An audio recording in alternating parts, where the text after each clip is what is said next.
As some viewers know, there's a group about whom I've made both positive and negative videos, which calls itself RebelAllianceMedia. This group also calls itself PAN, which is an acronym for Proud Apostates Network. I'm sorry, wrong picture.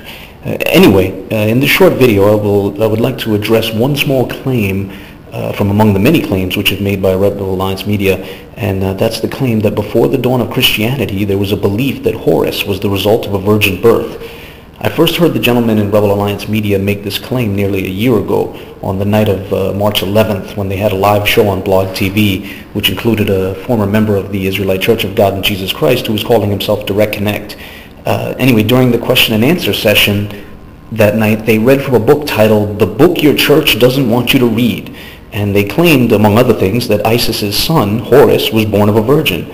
Via the live chat option, I asked them if they could cite any pre-Christian sources which, record this alleged belief that Horus was born of a virgin. Rather than actually citing a source, they told me to do my own research, as if the burden of proof was no longer incumbent on the person making the claim.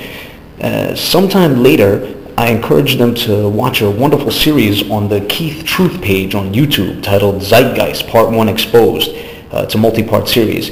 And I recommended it because it refutes the claim that Horus was born of a virgin, as well as a number of other pagan borrowing theories critics attempt to heap on the Christian faith.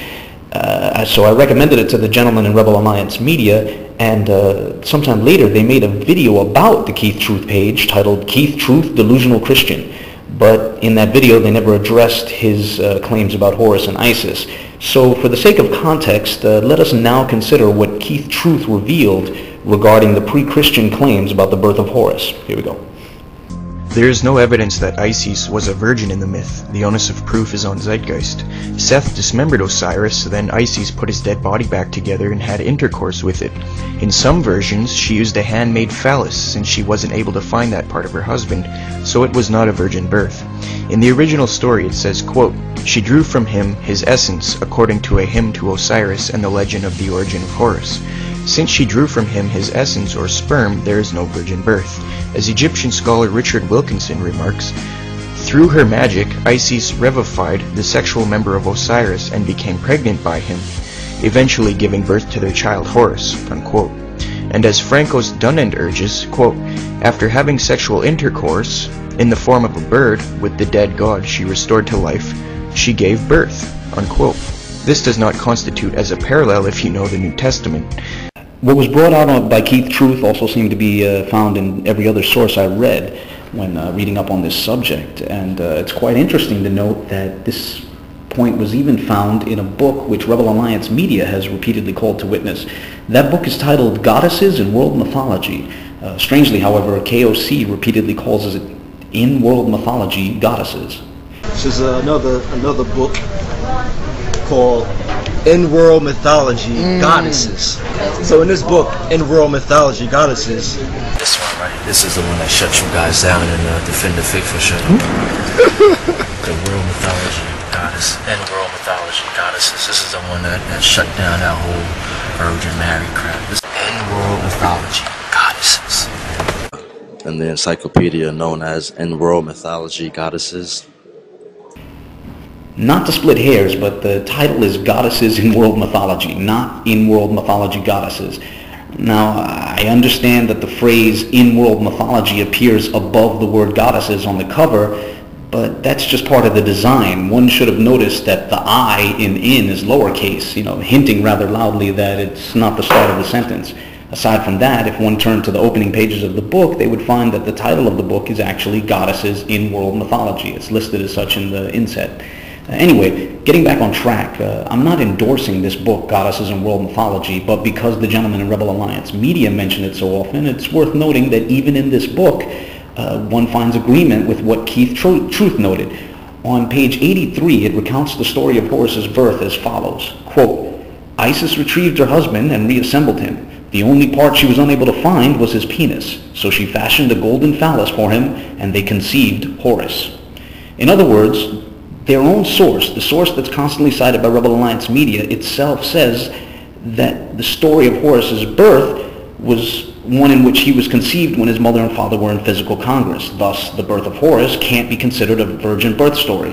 Whatever the case, on this one small subject, we finally made some progress just a few weeks ago. In the comments section of their video titled Researching Jesus Christ Number 4, Solar Myths, I again raised questions about the subject of Isis and Horus. Therein, I shared what I had read on the subject. I wrote, quote, "From what I read, the myth held that she had had relations with Osiris before.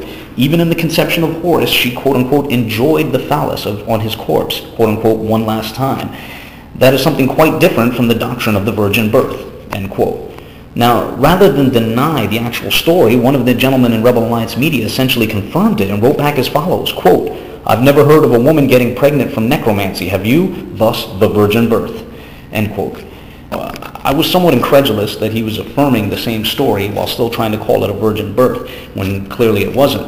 So I elaborated, writing as follows, quote, "Isis took the corpse of her husband, a man she had relations with before, and revivified his phallus, which she quote-unquote knew one last time, thus resulting in the conception of Horus. That is fundamentally different from the doctrine of the virgin birth, which holds that at the birth of Jesus, his mother had never been in physical congress with a man. The reason the story of Horus's birth is not that of a virgin birth is because his mother was not a virgin," end quote. Amazingly, the only response from Rebel Alliance Media was, quote, "Nor was Devaki a virgin, but Krishna was conceived without semen. The same rules apply with Isis and Horus." Now, first of all, notice that the statement is in essential agreement with me. I state that Isis was not a virgin, and his response was basically, "Neither was Devaki." Well, it seems that ends the subject on this small topic. The story of Horus's birth is de facto not that of a virgin birth if his mother was not a virgin when he was born. I mean, this is simple logic. So while I think the case is closed on whether or not there was a pre-Christian belief in Horus being born, as the result of a virgin birth, let me address the claim that fertilization did not occur.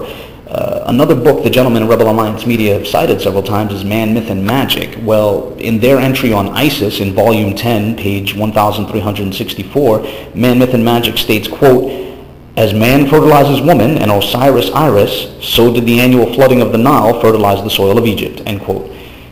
In the original story it says, quote, "She drew from him his essence according to a hymn to Osiris and the legend of the origin of Horus. Since she drew from him his essence or sperm, there is no virgin birth." But of course this is a moot point. The relevant fact is that Isis was not a virgin when Horus was born. Thus, it can't be a virgin birth. Now, I suspect that the gentlemen in Rebel Alliance Media will complain that there are so many other objections that I haven't addressed and so many other things I've ignored. I'll simply say that I will attempt to get to them slowly, one at a time, piece by piece. As the saying goes, a 1,000-mile journey begins with the first step. I don't claim to have refuted all of the objections which the Rebel Alliance Media has raised against, my Christian faith. I'm simply making one small point. They have indirectly conceded to the fact that there was no pre-Christian belief that Horus was born of a virgin.